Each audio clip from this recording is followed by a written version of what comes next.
All the livelong day they used to play in the palace in the great halls, where living flowers grew out of the walls.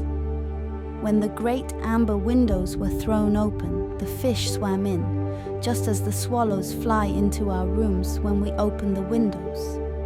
But the fish swam right up to the little princesses, ate out of their hands, and allowed themselves to be patted.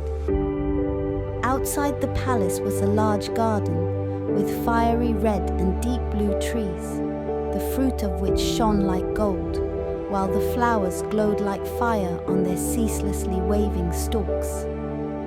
The ground was of the finest sand, but it was of a blue phosphorescent tint. Everything was bathed in a wondrous blue light down there. You might more readily have supposed yourself to be high up in the air, with only the sky above and below you, than that you were at the bottom of the ocean. In a dead calm, you could just catch a glimpse of the sun like a purple flower, with a stream of light radiating from its calyx. Each little princess had her own little plot of garden, where she could dig and plant just as she liked. One made her flower bed in the shape of a whale. Another thought it nice to have hers like a little mermaid. But the youngest made hers quite round like the sun, and she would only have flowers of a rosy hue like its beams. She was a curious child, quiet and thoughtful, and while the other sisters decked out their gardens with all kinds of extraordinary objects which they got from wrecks, she would have nothing besides the rosy flowers like the sun up above, except a statue of a beautiful boy.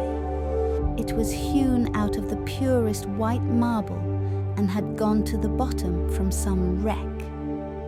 By the statue she planted a rosy red weeping willow which grew splendidly, and the fresh delicate branches hung round and over it till they almost touched the blue sand where the shadows showed violet and were ever moving like the branches. It looked as if the leaves and the roots were playfully interchanging kisses. Nothing gave her greater pleasure than to hear about the world of human beings up above. She made her old grandmother tell her all that she knew about ships and towns, people and animals. But above all, it seemed strangely beautiful to her that up on the earth the flowers were scented, for they were not so at the bottom of the sea. Also that the woods were green, and that the fish which were to be seen among the branches could sing so loudly and sweetly that it was a delight to listen to them. You see, the grandmother called little birds fish, or the mermaids would not have understood her, as they had never seen